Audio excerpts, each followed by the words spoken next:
or die, comply or die, comply.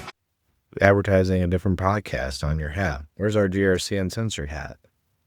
That is mostly because the usual hats that I wear on are like ultra hats, but they're getting a little funky and gross. So I literally just pulled this out of the closet. Do you always wear a hat on our podcast? I don't think I've actually No. The last few I have not. And then I look at my hair and like the whole headset and it just I don't looks have any hair stupid. either, man. I just go with it. No, I have a lot of hair right now, but I just want to buzz the thing off and be done. I'm over it. So that's why I do the hat, because it just looks dumb. I don't think you have that much. How much hair do you? Right now, I haven't cut my head on. It's not a lot, but it just looks... It's a decent amount. I look like young up here and then old and homeless down here. We can't be mixing genres. I hope we didn't offend anybody there, because we're trying to get sponsors, Elliot, not get canceled. Oh, we're going to use this? All right, let me kick us off, I guess. Hello and welcome back to GRC Uncensored. I am your producer, Elliot Volkman, alongside our wonderful hosts, Troy Finder, TJ, and Kendra. We are going to be talking about something in a minute, I think, but we'll see if TJ keeps us on track. Sounds like he's in a mood to spice things up. We're going to be talking about, is there such a thing as ethical auditors? Which is great because, Troy, are you an ethical auditor? Let's start there. Am I an ethical auditor? Y'all came up with the topic, so I gotta at least lob you one. I think I'm allowed to. Everyone thinks they're an ethical auditor. Okay, so there's such a thing as an ethical auditor. I don't remember. Problem solved. We're done. How did it come up, Kendra? I honestly don't remember. This came up when we were having a conversation, because Troy is my auditor right now, and he is really pissing me off, let me tell you. Because he's really looking under the rugs and finding all the dirt, and I'm not happy with him. No, I'm just kidding. He's a very thorough auditor. I don't exactly remember how the topic came up, but you were like, something about, is there such thing as an ethical auditor? I think I've just been like soaking in all of the social media and seeing all the auditors, seeing people say certain things and then do something else. I think there's a lot of quality theater out there. How about that? An ethics theater in the CPA world. Quality theater. Okay. I think a lot of people will say they do a lot of quality work, and people listening to this that know me will think that I say I do a lot of quality work and will disagree with the work I do. But I think there are people that they tout their quality. They don't know how to define quality, or they're just lying to people. Okay, let's dissect that a little bit. That's what I think is happening. But so what is quality in this equation? Whatever the person who's saying it wants it to be. That's the quality. To me is, we talk about it all the time, but I don't think I should be the one telling you that I'm a quality auditor. I shouldn't be telling you should trust my work because I do quality work. Like, quality to me is determined by customers, determined by the outsiders who rely on your work and see your work and experience working with you. They're the ones that define quality. So I just think like we have firm leaders and people out there touting their own quality, and it's like, who? I don't care what you think. I want to know what your customers think about your work, or what the people looking at your reports think about your work, because that is how you define quality, in my opinion. So I just think there's a lot of quality theater out there, and that people are saying one thing, not how they operate behind closed doors, but that's what they're telling everybody because that's what they think sells. Is this sort of like in your mind, and maybe hopefully we'll understand where I'm going with this. Actually, it should be pretty straightforward. Is this when like we're using the term military grade and people think that is like a pedestal item, but that is essentially like the lowest contract bidder? Like we're just using a label based on what people perceive versus what the reality of it, the meaning is behind it? Potentially. I think here's what I really think is, I think it's because I just got a message from a firm leader on LinkedIn right before this meeting, and it said, I haven't even looked at the message. I just saw it pop up in my notifications.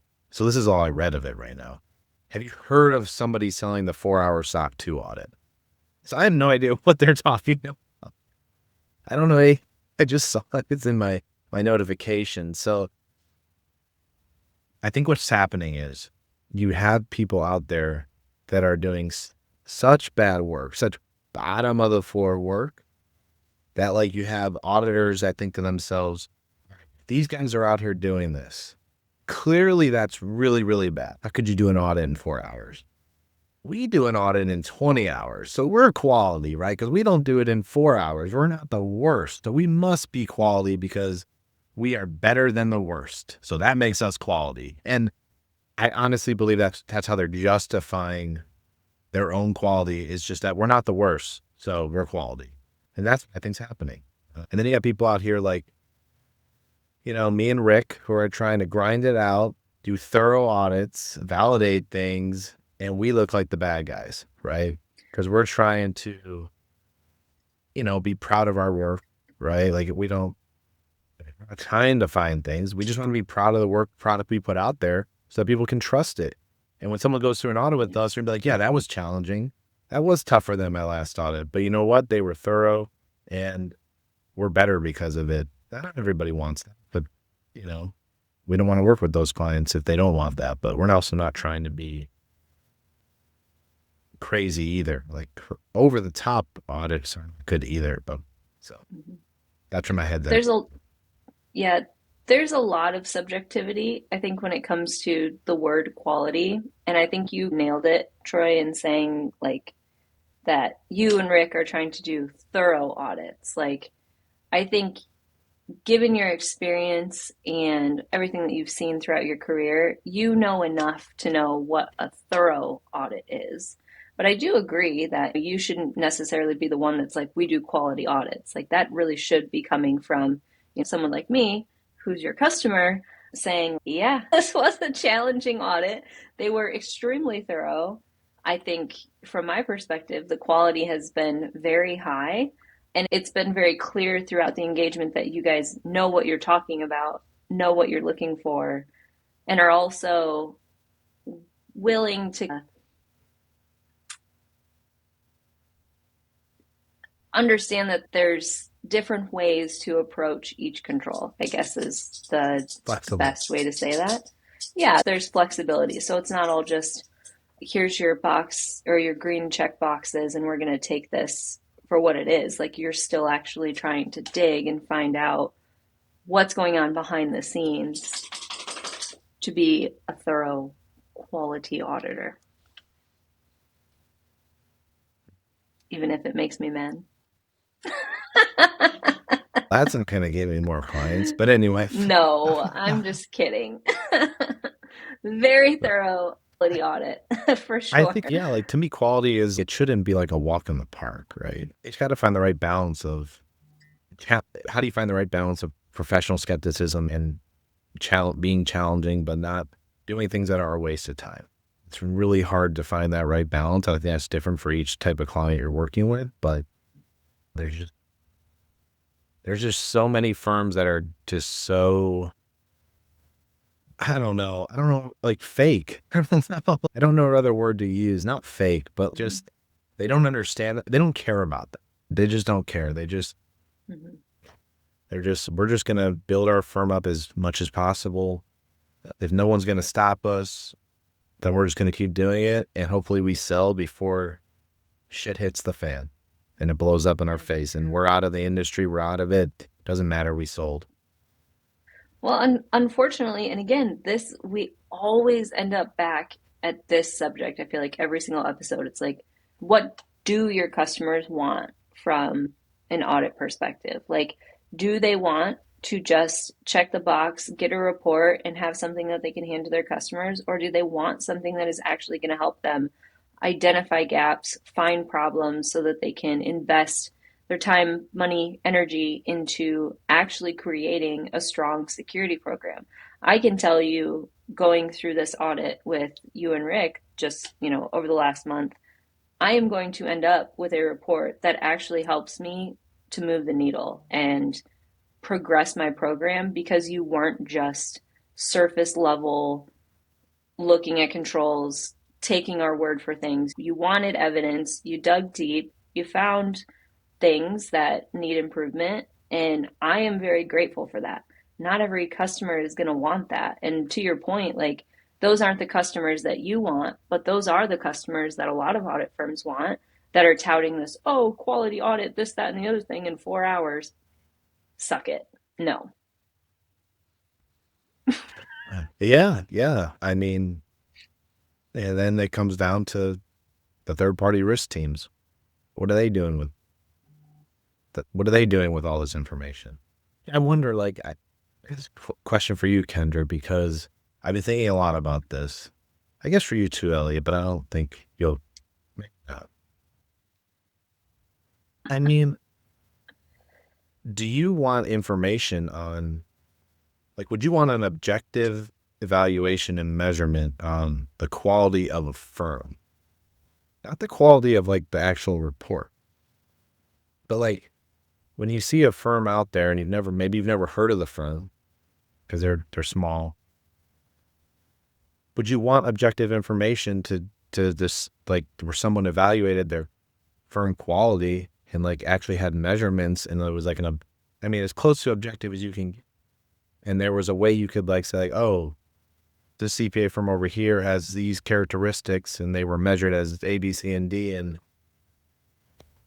whatever, this vendor has low risk to us anyway, so we don't care. But maybe, like, you have a, like, high risk vendor that you're investigating, and you look at the firm and maybe you never heard of the firm or don't have any judgment on their reputation, and you look at this and you're like, oh, no, they're doing this, this, and this. Like, I know how this sausage should be made, and this isn't the way I think it should have been done.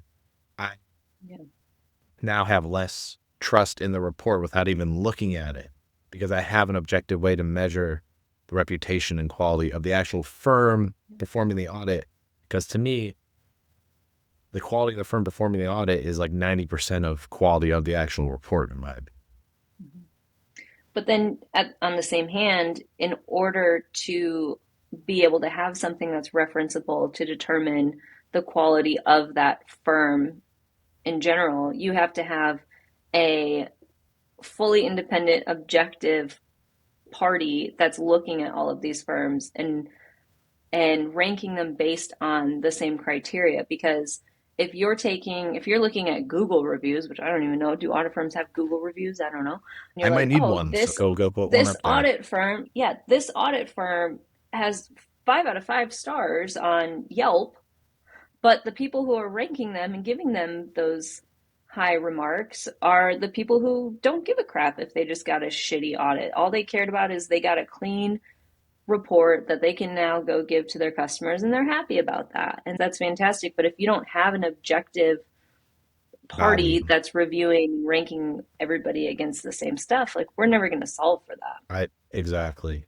So it would need to be like an independent body that has it's not just like customers writing reviews and being like you just said, oh, 5 stars, great customer service, blah, blah, blah, blah, blah. It's got to be people that actually can, like, there's like criteria where it's like, if you meet these criteria, you're rated as this. If you meet this criteria, you're rated as this. And then the question is, what is that criteria? Who comes up with it? Who governs this?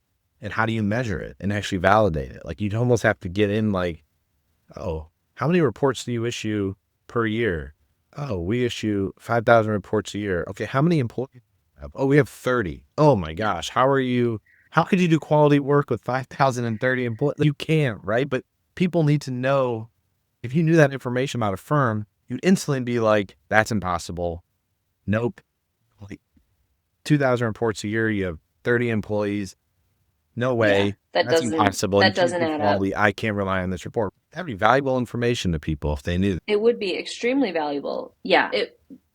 SOC 2 in general is a challenge when it comes to just audits, I think, in general, because of the subjectivity of all of the controls and the fact that it's not cookie cutter. Everybody has to meet the same bar. And so from an auditor perspective, I would imagine that makes your job very difficult. But then from a audit firm to audit firm, I've worked with several different audit firms, and none of you audit the same way. None of you look at the same thing. Hell, I worked with one audit firm for multiple rounds of SOC 2 audits, with each time with a different auditor, and it was never the same. The experience was always different. The way that they audited was always different. So if you're not even getting auditors under the same auditing umbrella auditing the same way, how can we expect consistency across the market, which is very difficult? Yeah, you're right. But what is consistency? Well, exactly. Yeah. Like, What would be nice, however, I just thought of a way that we could figure out but then again, it comes back to the subjectivity of how people audit SOC 2. But wouldn't it be cool if there was like a secret shopper, okay, like a secret I shopper thought of this. I concept, like where you're going. I but a thought of this secret idea. like organization, right? Yeah. And they know their set of controls. They know areas that they've screwed up on, okay? And you as the audit firm have to find those things to gauge your Right. quality It's and like your a, thoroughness. I have thought about it. Let's hire people to purposely have terrible environments. Yeah. Like, totally give them like the non-production AWS environment and see if they like audit Yep. and say it's good to go and never figure it out. Exactly. Like, I think I thought about it and then I was, oh, this is probably like against the law or something. Couldn't you technically hire, like for a regular case, just hire 5 audit firms and see what levels out between all of them? If you the money, yes. Yeah, Yeah. but if someone wanted to get an answer, here's the same baseline of information. Let's see what the output is from every single one of these firms. Yeah. Yeah. And I'd be willing to do that. Kendra's kind of done it. I don't know how many different auditors she's had, but I guess there are people that have done this without it unintentionally even, right? Because they've gone to different companies, they've used different auditors. But I guess it has to be someone that has the same environment and same controls and switches auditors. So that people do that, Well, but it's probably not 5. That's what I meant. Like, instead of switching auditors, actively working with 5 different auditors At the same simultaneously. time, That sounds in the same uploading exact evidence to environment. all of them Oh, and I'm see sure what it is. see what shakes And loose. expensive. But then the other problem is the sampling, right? So like you give your populations of pull requests of employees and all that kind of stuff. They randomly select who they want to pick, right? And if something isn't right with one of those, then they'll continue to dig and find more and all that kind of stuff. And sometimes they get lucky, don't they, Troy, by pulling just the right sample. That was weird. We won't go into that. That's like a software problem to me, though. That sounded like a software problem. It was, thankfully. But still, sometimes you get lucky and you happen to pull the ones with the problems. And then other times, like, there have definitely been audits that I've been a part of and led, like, for organizations in the past where I'm like, okay, I know there's something hairy, scary hiding in this little corner under this part of the rug here. And you just kind of hope and pray, like, whew, hopefully the auditor doesn't find that, right? And sometimes you get lucky, and sometimes you don't get lucky. But there are auditors where you will always get lucky. There There are, now. yes. And the commoditization of SOC 2 via the automation platforms have really helped that, haven't they? That was my best voice. Yes. Apparently there's somebody doing a 4-hour SOC 2 audit. Okay. Well, it it took me 4 hours to test one control for certain controls. Yeah, that's wild. That's wild. Okay, so I'm just gonna say this, and y'all can edit this out if you want. I'm not gonna name names. We've somewhat discussed this tool in the past without saying the name, but there is a vendor in particular out there that is currently touting a SOC 2 readiness in 15 hours, I think is the tagline, right? Sounds like Comp AI. It's not. Oh, so they're worse. Got it. Okay. Okay, that's not the one I'm talking about anyways. But I took a look at this tool. I was curious to see what they're doing. Such bullshit. I'm sorry. I'm just going to call Not it what it surprising. is. Such bullshit. Like, when I say scratching the surface on the checks that they're doing for some of these controls, that doesn't even cut it. Like, the fact that what they're reporting on is resulting in a green check mark and letting people believe that's what they need to pass the SOC 2 audit, banana sandwich to me. But who's the audit firm they're working with? That's the question. They'll work with any audit firm, vendor agnostic, But did they point you allegedly. in a certain direction? Did they have, here's our auditor network, pick from these? I did not get to that point because I was so frustrated with what I was seeing in terms of the checks and how they were going about it that I was just like, I can't even move forward with this conversation. But I left the conversation feeling so bad for anybody who gets suckered into that snake oil Do you think they're and getting being suckered told, in, or do they know and don't care? I don't think that there's like a lot of these new startups, which is the folks that they're targeting, the people who don't have security professionals on staff, that don't have security expertise, that are just trying to get that piece of paper so that they can get their customers. I think they're getting suckered into this because they're like, we can do this a lot faster than some of these other automation platforms out here. Let us do this for you. By the way, oh, and it was not a cheap platform either. Like, outrageously expensive Well, for you what were it probably one was. of the biggest customers. Okay. Allegedly not, Yeah, based off of what well, I was told, but still. what audit firms are these people using? That's the question, right? So what drive-by auditors are just saying, here's my signature. I accept it. I'm telling you, that's what goes back to my earlier part where I was like, the person who's telling me 4-hour audit is probably the firm that's working with these platforms we're talking about. And in their eyes, they're, oh, you're charging like $500 to $1,000 for this, and you're just checking a box and literally doing nothing. You're not even talking to the client. Well, we charge $5,000. We do great work. That's exactly what is happening here. And it's actually not the $5,000 firm that's working with these platforms. It's actually way much worse firms, which is hard to believe. Most of them are overseas, but they just license. They have one person that's licensed in the U.S. and then on their report.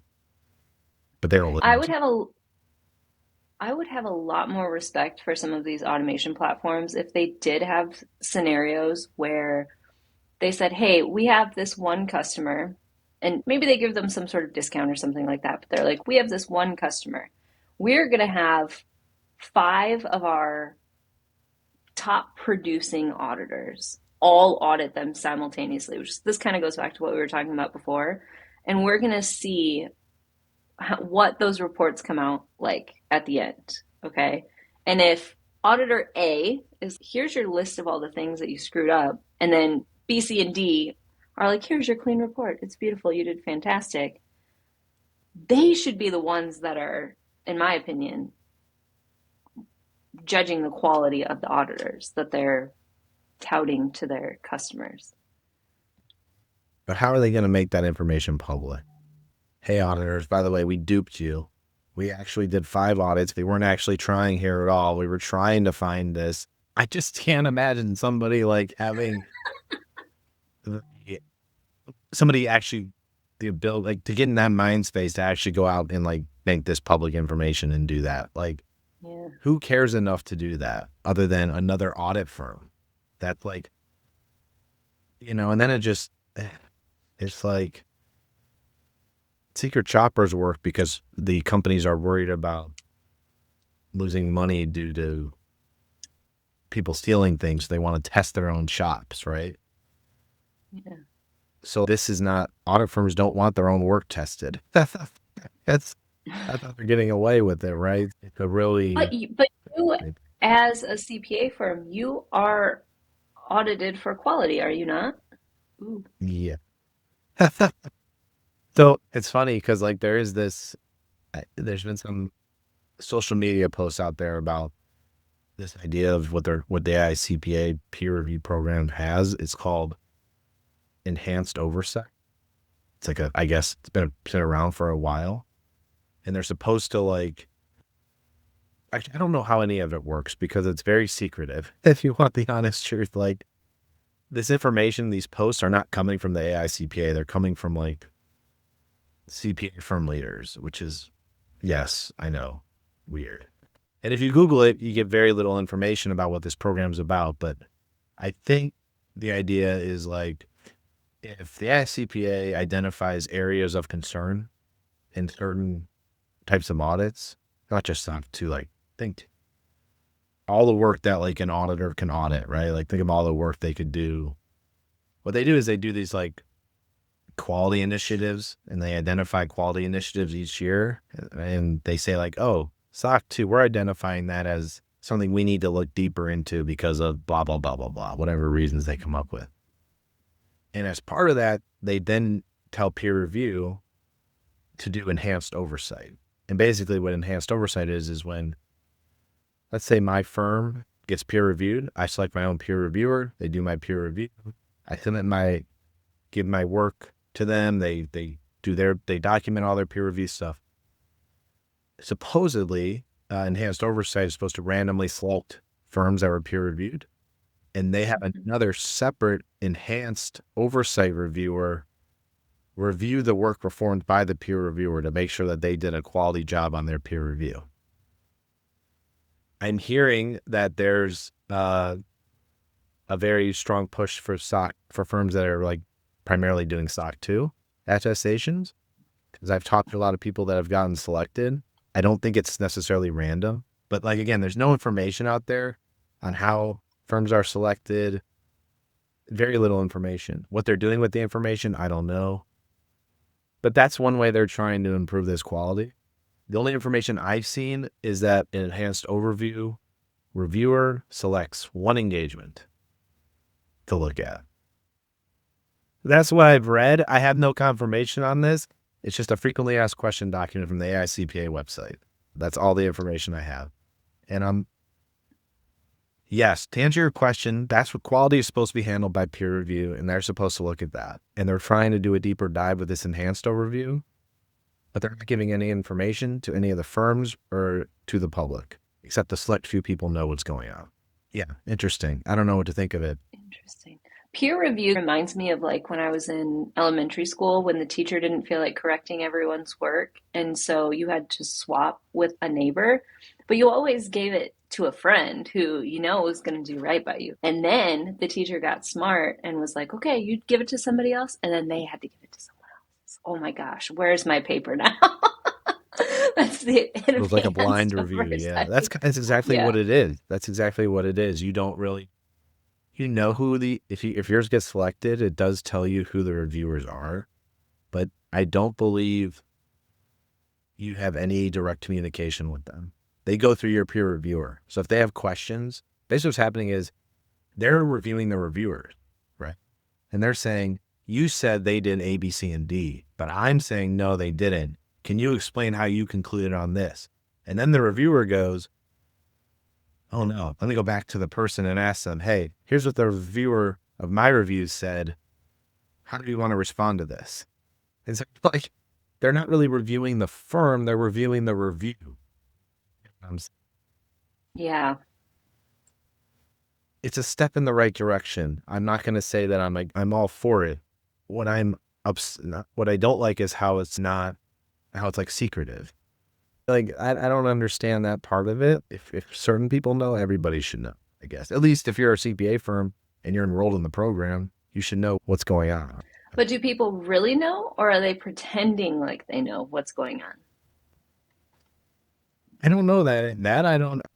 I don't have confirmation on that one way or the other. I've only talked to a few people that have gone through the enhanced oversight. So based on their experience, I have a few nuggets of what's going on.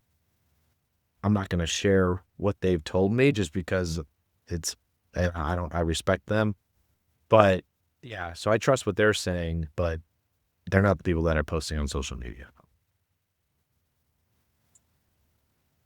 Fair enough. So that's where we're at. That's a long answer to your short question, but I'm hoping that like it catches these 4-hour SOC 2 audits, right? Like, I mean, if somebody wants to do an enhanced oversight of me, great, tell me. But like, I'm not sure like that really is going to move the needle. We don't even audit enough clients to where it even really would matter in the whole scheme of the SOC 2 audit world, right? You really should be going after the ones that are doing like 100 reports a month, right? Because that's a big inherent risk factor, right? Like, how are you doing that? Like, how are you staffing Yeah, I that? How think are you were you? onto something with that for Right? sure. And the ones I've been talking to are not doing 100 reports a month. So I haven't talked to those firms. So it's to me, if you're going to target people, then actually like target the firms that should be targeted. Somebody that's doing under a total of 20 reports is not the risk area for like inherently, if they're only doing 20 audits a year and they have like under 3 employees, you get what you're getting with the audit firm. What's the risk? Either the firm's good or bad in that case, right? Like the people who, Yeah, they're not just pumping out reports. yeah, like they're obviously taking their time. But if you get like, so if I was them, I would be running like these numbers and getting these numbers from firms and being like, that's a risk factor. That's a risk factor. That's a risk factor. We should look into this and figure out how are you actually issuing Yeah. this many reports with this many people and at this average Yeah, cost. Right. that's data, right? That could easily help stack rank, some different firms and help find some trouble areas. I think that's genius, Well, but where do you get your customers how from? Where did you source your it, customers from? Oh, 80% of them exactly. came from A, B, C, and D. That's a risk factor. We got to look into that, right? Yeah. I, Maybe you need to this I told you, I've been independent thinking review. about it and I, I really do want to do something. The problem is I'm not independent. I'm one of the firms that needs to be measured. So if I'm going to do this the right way, it can't really be me. Unfortunately, Yeah. the only people that know how to do this would be somebody that's in the field, though. Maybe it's time to reevaluate your life choices, Troy. I know. I'll talk to Rick. I'll talk to Rick. Honestly, like, but I also don't want to do it to make money. Like, if I gave up doing this to do that, I'd have to make it profit. Like, it had to be profit moving then, right? And I don't really want it to be something like that because then that changes the whole game. I really want it to be like, Money and ethics rarely go hand in hand. but I don't want it to be like, oh, this CPA firm, you have to pay an annual fee to get like rated by this organization that supposedly is measuring firms, and then you get like third-party risk management teams who are like relying on this data, and they have to pay to get the data. Like, I don't want it to be something like that because that to me then makes it you can just Someone's going to listen to this and someone's going to take this idea. Look at that. at least we have it documented that it was my idea. Actually, it wasn't Just my like idea 100%, but vibe auditing, wasn't that the other thing? I mean, I just think it needs to be done, and I just don't know who can do it. These are I risk agree. factors. Where are your employees? Where are they? Do you use offshore resources? Like, what percentage of your Yeah. employees, your auditors, are offshore resources? Whether that's a risk factor or not, we could probably debate that one all day, but I'm going to call it a risk factor. And there's probably other ones that I haven't thought of, but I'm sure if I ask ChatGPT right now, it'll tell me what risk factors there are. Maybe it won't. Maybe I should just post this. Do it. Maybe. I think it's a great topic idea. At the end of the day, I think a lot of my concern with SOC 2 is just and no offense by this to you, Troy, but we spent a good amount of time working together, collecting evidence, going through all that rigmarole because we aren't using an automation platform with the company that I'm working for. And I see the value of SOC 2 just going down in the market. And so then I take a look at all the time that we've spent in preparation for this audit, providing evidence to you, jumping on calls, trying to explain why I screwed something up. And I'm like, damn, like, should I just go back on everything I've ever said, get an automation tool that's going to show these green check marks and like hopefully make my life a little bit easier just because I don't really see the value in SOC 2 anymore. But the reason for that is because of the lack of ethics, the lack of thorough auditing, the lack of quality. Most audit reports that I look at now, I'm just like, this is junk. It's garbage. Because it's the same rubber stamp auditor names that keep coming up. And it's so frustrating. But I know damn well now, if I have a vendor that I'm working with that's showing me a fine assurance audit report, I'm going to be like, yeah, you got put through the ringer. That's I the point, know. though. I think that's my point, right? If you see a firm name on a report, before you even open up the report, you should have a judgment about the firm. And if you trust that firm based on their whatever, you work with them or they just have built a brand. Though I guess you gotta be careful just building a brand because the big four have a brand, but that doesn't necessarily mean that's a different debate. Yeah. But I guess that's what I mean too. I also don't want, if it's a subjective judgment, like it'd be nice to have data behind the judgment too, right? Mhm. I don't know. I don't know the answer. I don't like auditing people and forcing them to provide a lot of evidence. It's not like I enjoy that part of it. So I understand where you're coming from. But I also, it's really hard to rely on data if you can't trust the data. It's true. So how do you like, and I think some of these platforms are probably like, in your case, maybe like, you probably could use a tool and maybe for HR stuff, maybe it would be helpful. I don't know, like for those types of controls, if you can integrate it with the tools, maybe it would be good. Ignore maybe the other stuff you want is not useful. I guess you could also just give me read-only access to your HR system too, but you probably don't want to do that, right? That's really what you're doing, right? You're just giving read-only access to a tool. That's really all it's doing. And it's pulling in the data and you're hoping that it's giving the right information. But again, you still have to verify. Like we can't just take these green check marks as truth. And unfortunately, they are being taken as truth in a lot of cases.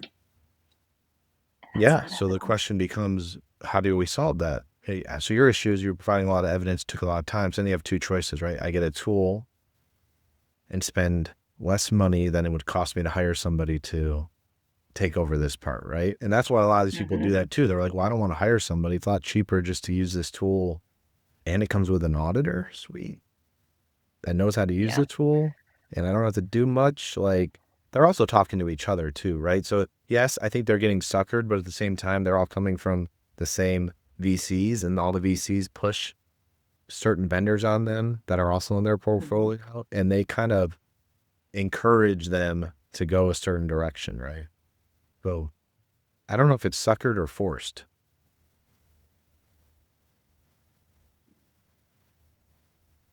I like the word suckered.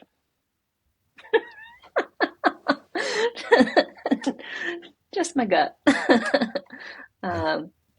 But all the auditors are ethical that work with them. They're all good people.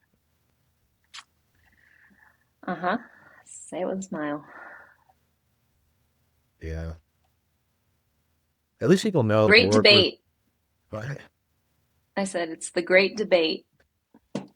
At least people, when they work with me and Rick, they know what they're getting. I guess that's, you know what, at least I'll stand on that forever. No, I'll die on that hill. It's like, if it doesn't work out. I'm going to give you a great Yelp review. Yelp review. Oh my gosh.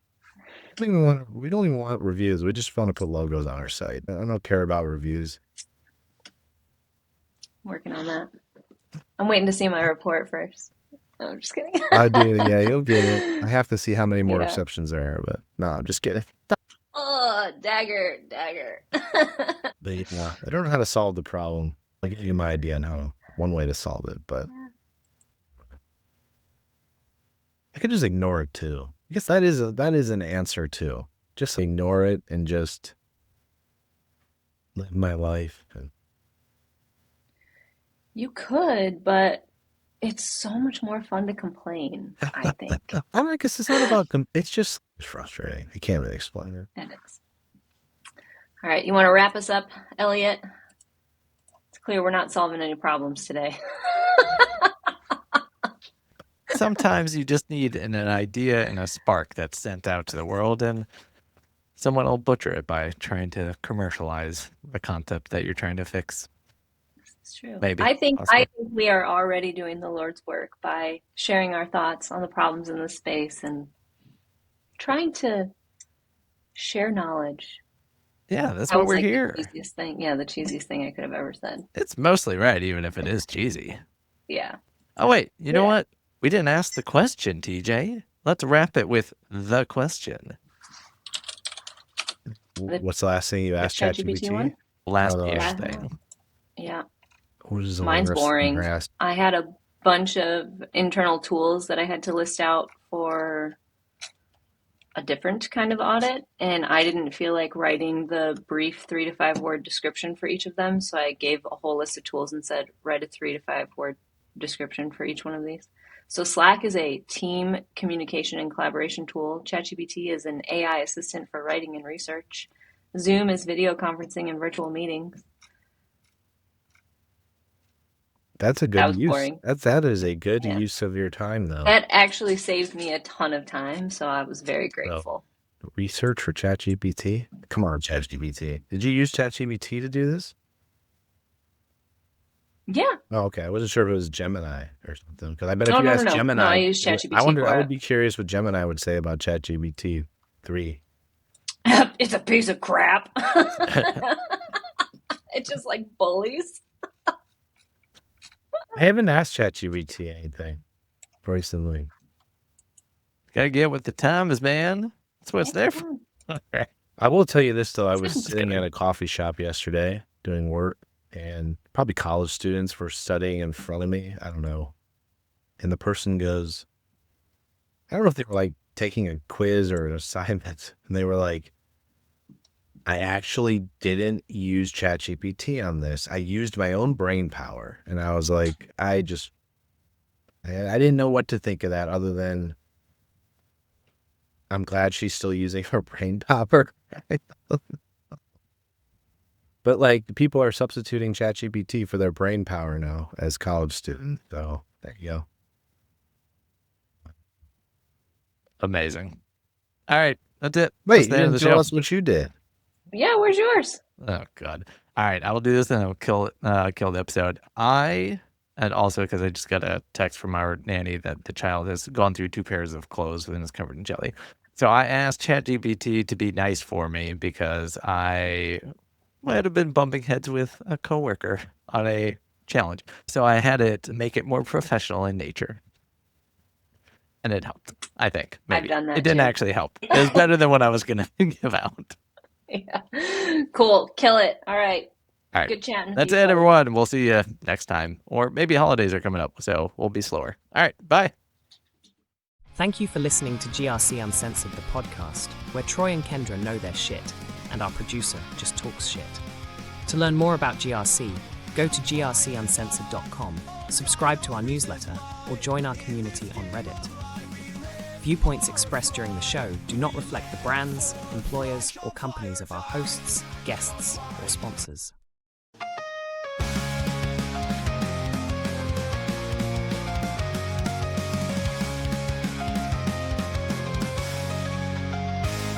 Comply.